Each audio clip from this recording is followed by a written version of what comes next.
l'un des moyens, justement, là aussi, de reprendre un petit peu le contrôle et peut-être aussi d'atténuer sa douleur, vous nous le direz dans un instant, professeur Laroche, Aurélie, c'est l'activité physique. Alors, j'ai failli dire le sport, mais il ne faut pas dire le sport. Non, je vais vous expliquer voilà. pourquoi exactement. C'est bon ou c'est pas bon? En effet, l'activité physique, c'est très bon pour ce syndrome, parce que sans cette activité physique, les personnes fibromyalgiques se retrouvent dans un cercle vicieux de la douleur. Quand on a mal, les muscles sont tendus et en plus, on n'est pas très motivé forcément à faire du sport. Or, cette inactivité risque d'entraîner, on en a parlé un peu de l'anxiété, de la dépression, voire même, et du stress. Et à terme, cette inactivité engendre un déconditionnement physique, c'est-à-dire une fonte progressive des muscles, ce qui mène à des contractures, etc., etc. Donc on en revient à la douleur, ce qui entraîne ce cercle vicieux. Au contraire, l'activité physique permet d'entretenir ces muscles et même d'en créer de nouveaux, mais c'est également une source de distraction. Elle permet de détourner l'attention de la douleur. La perception de la douleur peut être fortement atténuée, voire même supprimée. Est-ce que ça veut dire qu'il faut se préparer à faire un marathon, un Ironman? Non, surtout pas. Le but n'est pas de se créer des douleurs supplémentaires, Damien. Il faut aller à son rythme. D'ailleurs, il ne faudrait pas justement parler de sport, comme on disait tout à l'heure, mais plutôt d'activité physique adaptée, car il n'y a aucune recherche de compétition. Au contraire, l'important, c'est de savoir s'écouter, c'est-à-dire s'arrêter quand on commence à ressentir un symptôme, par exemple une douleur ou une fatigue.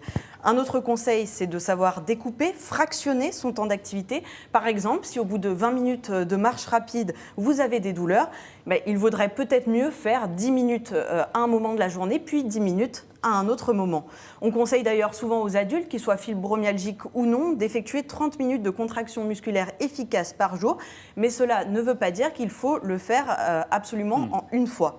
Et je tiens à rappeler également que l'activité physique ne permet pas de guérir de la fibromyalgie. Le but, c'est que les symptômes n'augmentent pas et parfois même ils diminuent.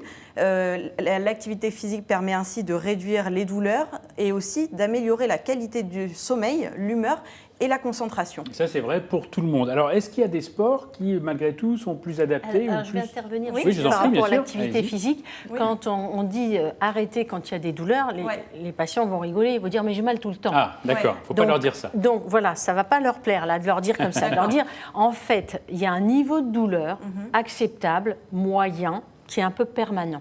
Oui. L'idée, c'est de rester avec ce niveau-là, même quand on fait une activité physique, que cette activité physique n'aille pas vers une poussée. Donc en fait, l'idée, c'est de rester avec cette douleur-là en faisant son activité.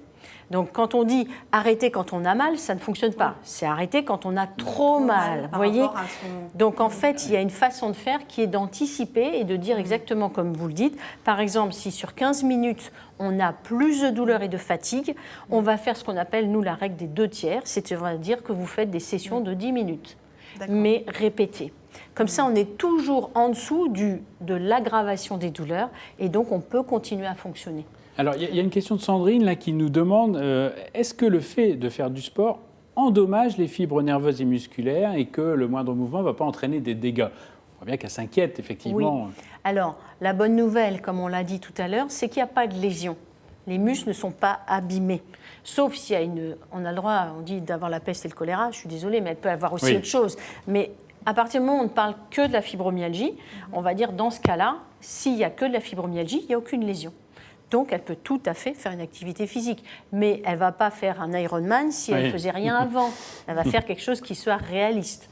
Alors, Aurélie, quelle activité vous nous conseillez? Eh bien, justement, il n'y a pas de règle. D'abord, il faut trouver quelque chose qui vous plaît. Inutile, par exemple, de choisir la natation si vous n'aimez pas le contact avec l'eau. Évidemment, vous irez 3 fois à la piscine avant d'arrêter. De même, il faut écouter, donc, comme on vient d'en parler, ses besoins physiologiques et respecter sa condition physique. C'est-à-dire ne pas se mettre en échec.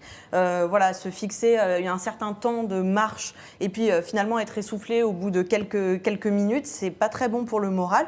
De même, si on peut trouver un groupe pour se sociabiliser, ça peut aider dans la régularité de la pratique, mais il faut toujours se mettre dans un groupe qui est à son niveau pour éviter de se mettre en échec. Et pour ceux qui nous regardent et qui veulent reprendre une activité physique, qui n'en ont pas forcément fait depuis longtemps, on peut leur permettre des activités basées sur des mouvements doux. Ça permet une certaine réappropriation du corps. C'est le cas par exemple du tai chi ou du qigong, par exemple.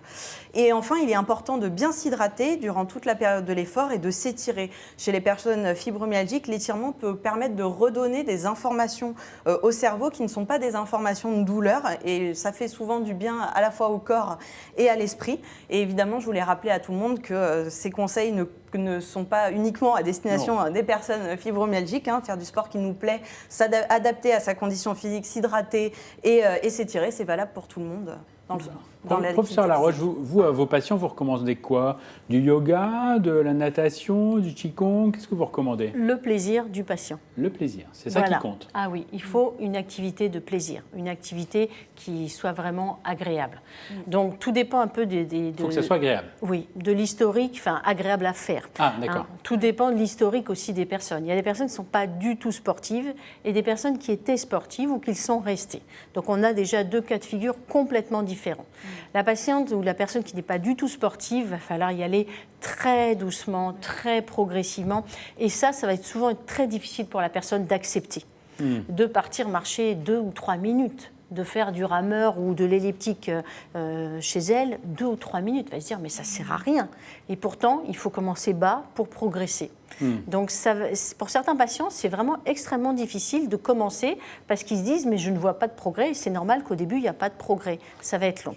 Pour les sportifs ou anciens sportifs, là, c'est beaucoup plus facile parce qu'ils ont déjà un peu l'esprit de la progression, de la récupération, du fractionnement, de tout ça qui est important pour la mise en place. Alors, quand je dis activité de plaisir, il faut que ce soit des activités de plaisir réalistes et réalisables. D'accord, il ne faut pas se fixer des objectifs insurmontables.